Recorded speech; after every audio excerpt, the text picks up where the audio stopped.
The Columbia Icefield is the largest icefield in the Canadian Rockies, clocking in at more than 300 square kilometers in surface area. There are two typically used approaches onto the Columbia Icefield, the Athabasca Glacier and the Saskatchewan Glacier. The Athabasca Glacier approach features traversal around 2 steps of icefall with overhead icefall hazard, and a third step of icefall that cannot be traversed around. A snow bridge must be taken up in early summer, and in later summer, the Athabasca Glacier approach is likely impossible to take. The Saskatchewan Glacier, on the other hand, is typically described as extremely easy, with no danger. The catch is that it is significantly longer. So when Irby, Carlos, and I were planning a trip to the Columbia Icefields in September, we opted for the Saskatchewan Glacier approach. Our plan was to climb the south ridge of Andromeda in 2 days, an easy first day just setting up camp near the toe of the Saskatchewan, or partway up the Saskatchewan on a moraine on climber's right, and a very long second day where we would summit and head out. With the expected easy travel on the Saskatchewan Glacier, I put limited planning into the trip, but conditions proved more difficult than anticipated, making the second day exceptionally long, and we did not climb Andromeda, partly due to time considerations. We still made the smaller peak attached to Andromeda, unofficially named Androlumbia. 1:24 p.m., September 9th, 2023, year 4 of the COVID. And Irby and Carlos and I are planning on doing Mount Andromeda over the next couple days.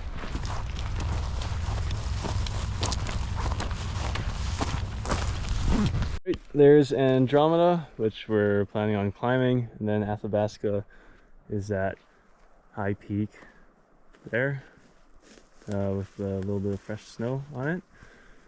We're going to be heading down into this valley and taking it up around the backside of Andromeda, and then eventually onto the summit. Saskatchewan River. This is looking back the way we came. All right. At some point we're going to have to leave trail, break off to the right. Can't see the Saskatchewan. There is the Saskatchewan Glacier. You can see that big moraine on the right side, which we're going to plan to camp on. We're going to cross right up here.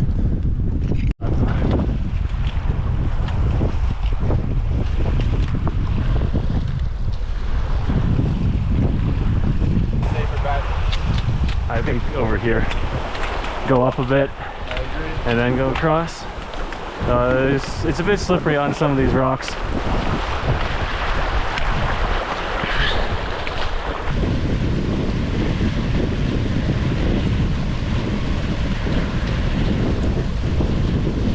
Carlos is stoked. Fired up for that.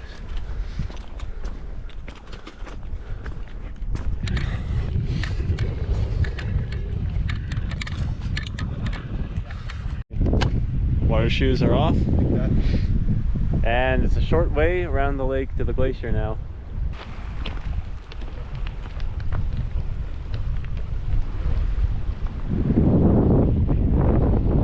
Still making it towards the Saskatchewan Glacier with Castle Guard in the background. Icebergs over there. There's a bit of an ice cliff as well. Gonna have to see how we get onto the glacier.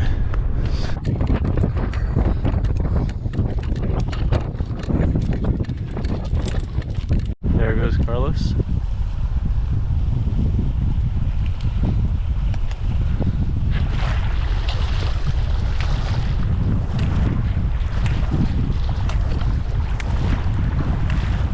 Whoa! Billy. Irby decided to go in the deeper section, I suppose. On the Saskatchewan now, some crevasses over there. Nice and drippy right now. Ice is pretty soft. Got a glacier up there, and here's the lake. We're walking around on this side. The situation has picked up. A lot more that way as well.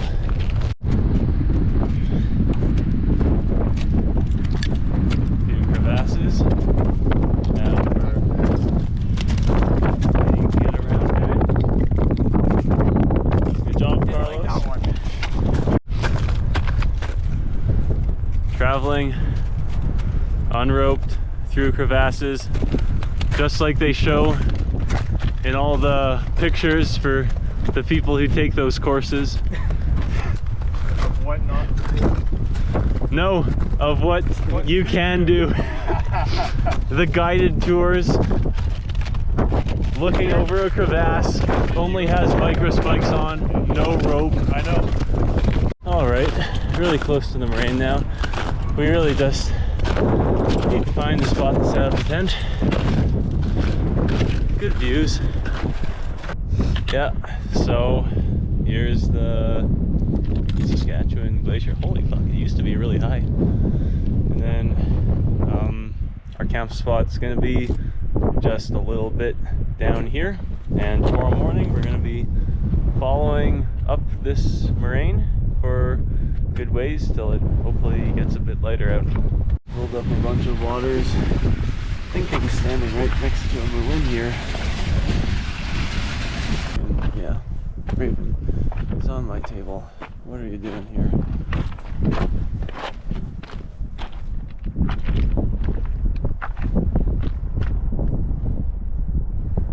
Really? 4:15 a.m. September 10th, 2023, year 4 of the COVID.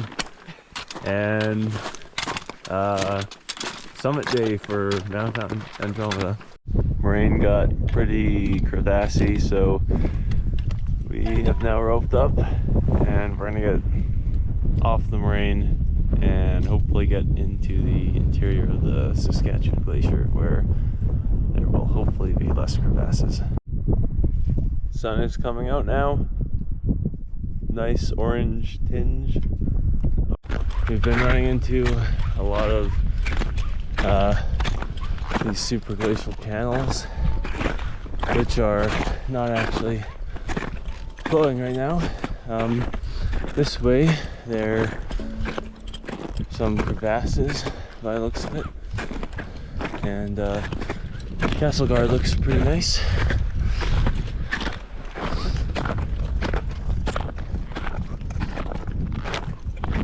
Well, turns out that not gonna skate by without going into a crevasse field, so they may be a bit more difficult than previously anticipated. I hope this doesn't last too long. Like, it looks pretty flat, so you wouldn't expect there to be too many crevasses, but this seems like there's tons of them.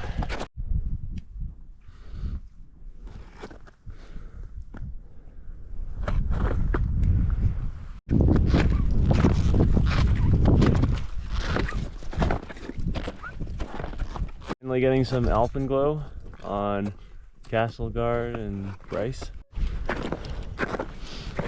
Alpenglow is really nice, and finally made it to a bit of an easier section. It was kind of our only option. We got bottlenecked here. I'm gonna try to go up this slope a bit to the left. Well, the lighting's good, but we might be fucked going this direction, so we might try to go up ice slope further that way. That's the crevasse field we went through. We've moved further to the right and the crevasse situation seems infinitely better. Strategy's been working quite well. Not sure which mountain that is all the way over there, but it looks pretty nice. Views into BC are pretty nice. There's Columbia. Well, this right here is what they call a dome of snow, or snow dome. We're at 8,800 feet now and making a good time. Wow, Forbes looks like a monster from this angle. It's pretty cool.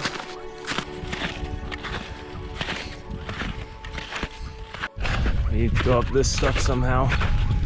This is where the fun begins. You can see out of the valley with the Athabasca Glacier now. So we've traveled a good distance. Slope is surprisingly uncrevassed.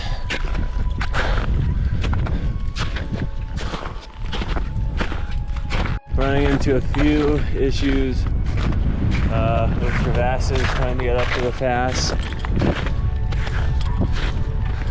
And it looks like we may have to lose a little bit of elevation as well, unfortunately. I agree, it's a good decision. Honestly, I'm happy we made it as far as we did. When I saw the crevasse field didn't seem to stop, I was not expecting to make it this far. On the ridge, Androlumbia, there's Forbes. Just have to be up this fucker. About 6 hours from our start, and we're pretty close to the summit of Androlumbia. Andromeda is over there. We had to go below the ridge to avoid some crevasses.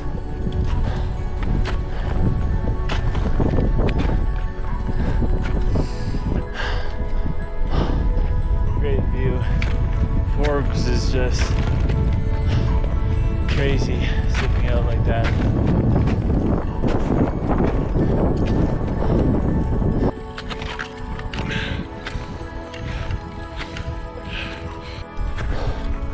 Getting pretty gassed, but we're almost there.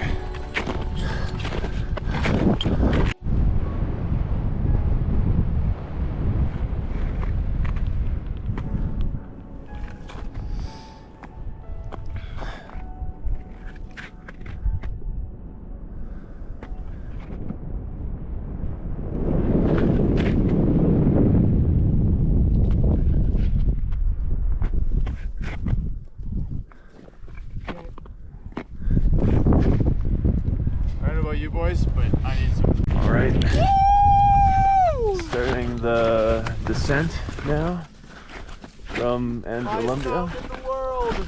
Highest mountain in the whatever, a half-kilometer radius. Highest mountain I'm standing on right now. Cold. Crazy that it's even possible to get up this shit in the winter. Like, how does this all fill in? There's so much air. Here's Carlos and Ruby. Have an easy section coming up before we get into the crazy crevasse field. Here's Castle Guard, and that unfortunately is the crevasse field that we have to go through. It looks pretty fucked.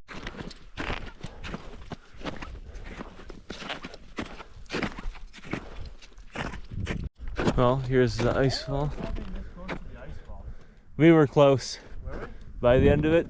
You okay, Ruby? That's the Serac field that we almost tried to go up. Maybe it's a crevasse field, but it looks very islandy. Down on easier terrain now. Following all the smelt. Looks like the stream led into Moulin.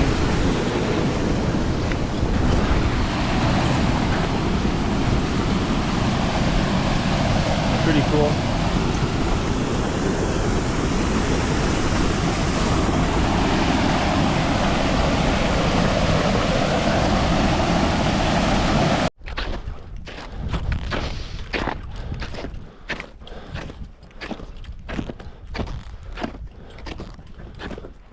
Have to figure out how we're gonna head this way at some point.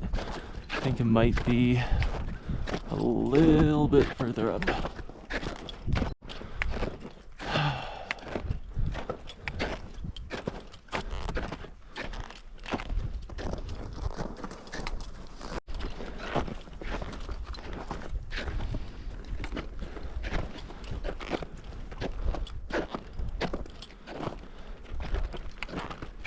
We've been in the maze for about 31 minutes, which means we should be halfway done, if my estimate's correct. We just have to get down there.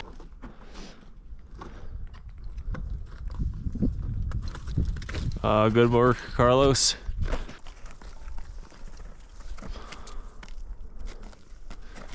Good job, Ruby. Oh, blister is pretty unpleasant right now. Well, that's the moraine we were taking up this morning. I think we're essentially out of the maze now. We're just in this area with all these superglacial streams.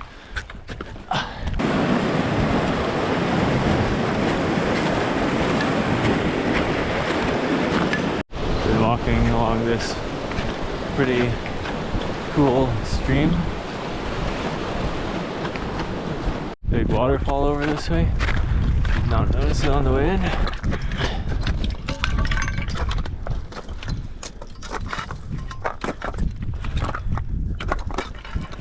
Carlos is starting the trek back on the moraine.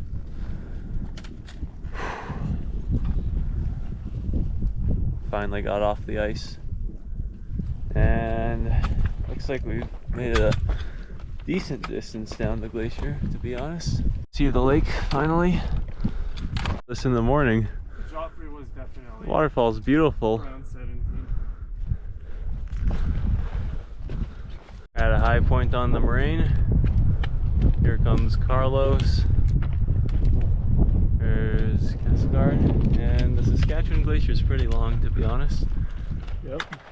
There is a lake. Big ice wall this way.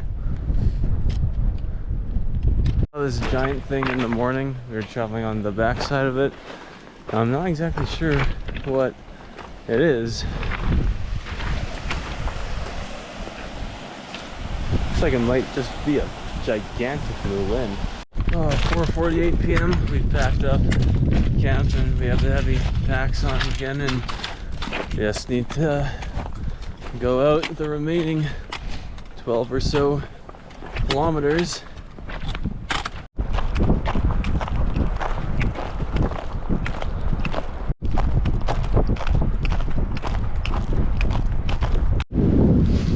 Alright, a bit more than 13 hours since we left camp this morning. Oh shit, gotta tighten these. And we're doing a creek crossing. Ruby and Carlos instead. Time to get my blisters infected. Oh, it's not particularly pleasant.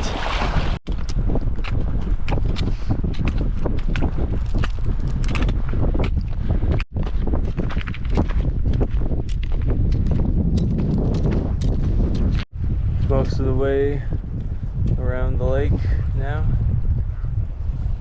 I mean, I know it always seems shorter on the way in, but Yeah. that's I don't know. pretty extreme. I don't know why I thought that, but.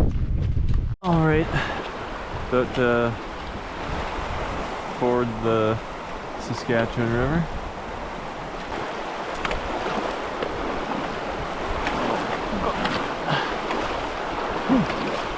Come on, the right's pretty bad.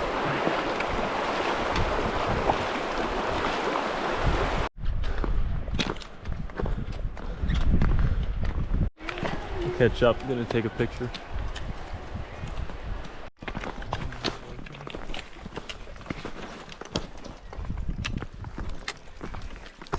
We're really tired and we want to save time by just cutting across the river. Not sure if it's gonna work or not.